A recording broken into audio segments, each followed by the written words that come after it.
أيها الإخوة والأخوات، نستمع الآن إلى تلاوة الجزء التاسع. بسم الله الرحمن الرحيم. السلام عليكم ورحمة الله تعالى وبركاته. بسم الله الرحمن الرحيم. رضيت بالله ربا وبالإسلام دينا وبمحمد نبيا ورسولا وبالقرآن إماما وبالكعبة قبلة وبالمؤمنين والمؤمنات إخوانا.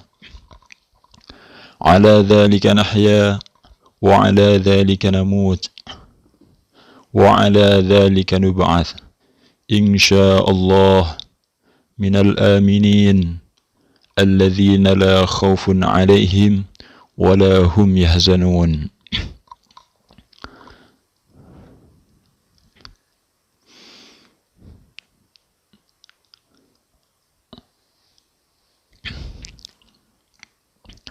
Bismillahirrahmanirrahim. Insyaallah kita akan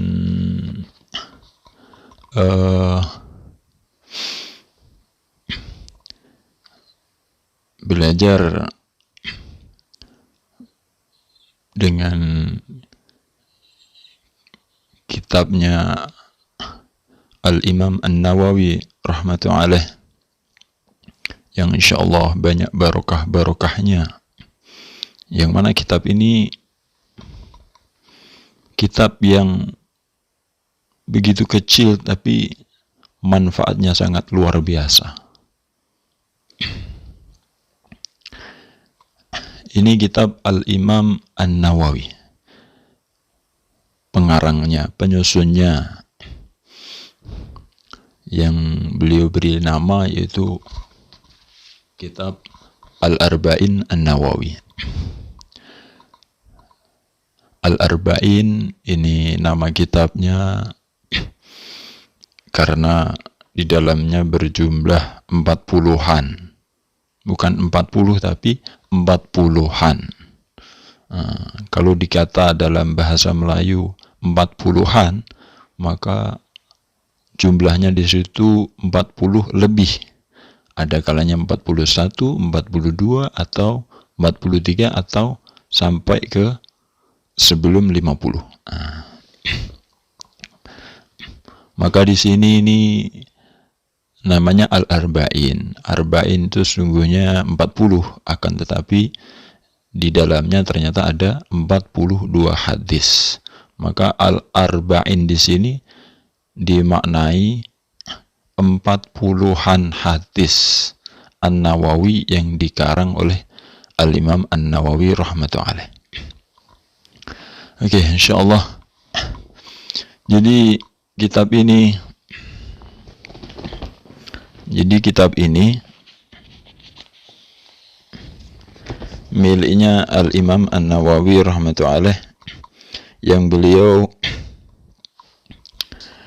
mempunyai nama Yahya bin Syaraf bin Muri bin Husain bin Hasan bin Muhammad An-Nawawi. An-Nawawi ini adalah nisbatnya beliau, yang dinisbatkan kepada kampung beliau, kampung atau daerah kelahiran beliau, yaitu Kampung Nawa, yang jaraknya 80 km kurang lebih daripada Damaskus, Suriah. Beliau lahir pada tahun 631 Hijriah dan wafat pada tahun 676 Hijriah. Jadi umur beliau dalam 45 tahun. Akan tetapi dengan sebentarnya 45 tahun kehidupan beliau, tapi barokahnya sangat luar biasa. Sehingga seluruh dunia ini, ulama-ulama, sanad ilmunya bersambung kepada beliau.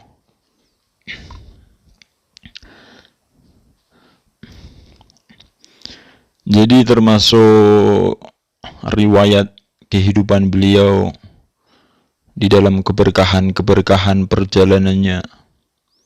Beliau ini Al-Imam An-Nawawi rahmatullah dalam umur 10 tahun. Karena beliau dari kecil ini sudah dididik dalam keilmuan, dalam menuntut ilmu oleh ayahnya, yaitu Syaraf bin Murri, yang mana beliau ayahnya ini termasuk orang yang ahli wara, ahli zuhud, termasuk orang soleh. Maka beliau sangat-sangat mendidik anaknya ini, Yahya An-Nawawi, Imam Nawawi rahmatullah, sejak kecil memang diletakkan di tempat-tempat yang dimana dia ini bisa mencari ilmu. Hari-harinya dengan ilmu, siang dan malamnya dengan ilmu. Maka ketika dalam umur 7 tahun, dikisahkan di dalam bulan Ramadan pada tanggal 27 Ramadan, pada malam hari yang mana pada malam hari itu dikisahkan adalah malam Lailatul Qadar. Maka di malam itu seorang anak kecil yang berumur 7 tahun, ketika itu Al-Imam An-Nawawi baru berumur 7 tahun. Beliau nampak di dalam rumahnya ada cahaya yang menyinari rumah tersebut. Maka dia sangat heran, ada cahaya di dalam rumahnya. Maka dia ceritakan kepada ayahnya. Ayahnya pun paham, ini tanda dari Allah Subhanahu wa Ta'ala untuk keistimewaan anaknya, yaitu Al-Imam An-Nawawi. Jadi beliau ini sudah tampak kehebatannya, keistimewaannya, kewaliannya. Sejak umur 7 tahun Allah tampakkan lewat cahaya yang menerangi rumahnya. Masya Allah. Kemudian sejak itu ayahnya terus mendidik anaknya ini, Al-Imam An-Nawawi, diletakkan untuk fokus pada pelajaran-pelajaran agama. Maka ketika umur 10 tahun, beliau sudah hafal Al-Quran. Jadi ahli Al-Quran. Masya Allah.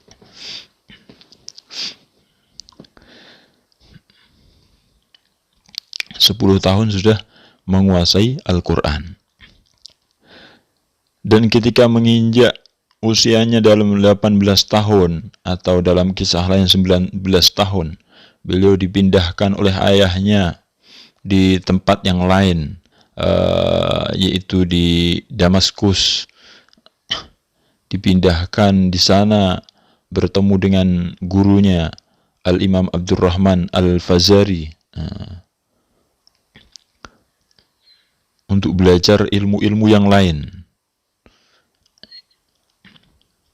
sehingga beliau menjadi orang hebat, sehingga beliau menjadi ahli ilmu dalam agama. Maka setelah itu beliau terus belajar, mencari guru-guru yang saleh, yang wara', yang zuhud, sehingga banyak orang-orang alim, orang-orang sufi, orang-orang yang ahli wara', ahli zuhud, orang-orang yang saleh beliau temui. Maka termasuk di bidang fikih, beliau menemui guru-gurunya yang sangat hebat.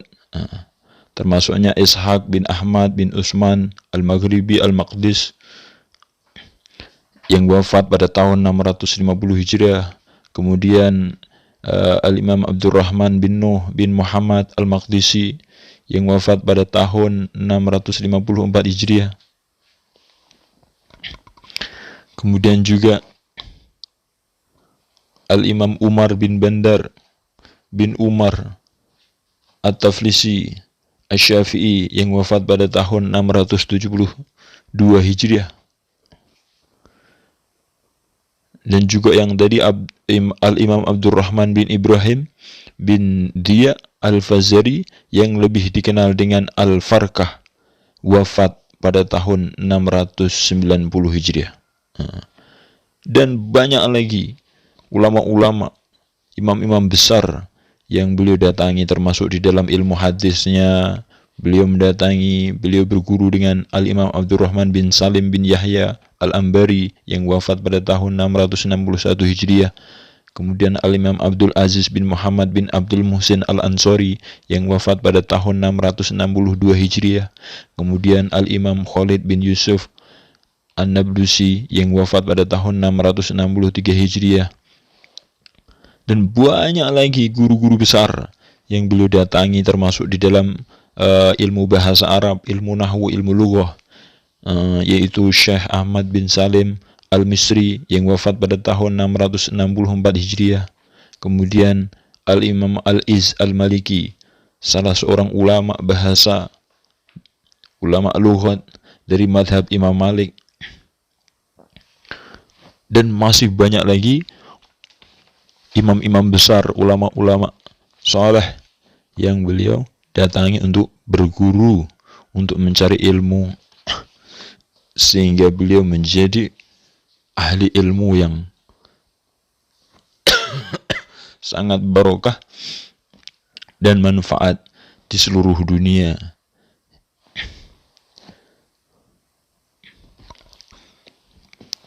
Maka kita akan mengkaji daripada kitabnya Al-Arba'in An-Nawawi ini.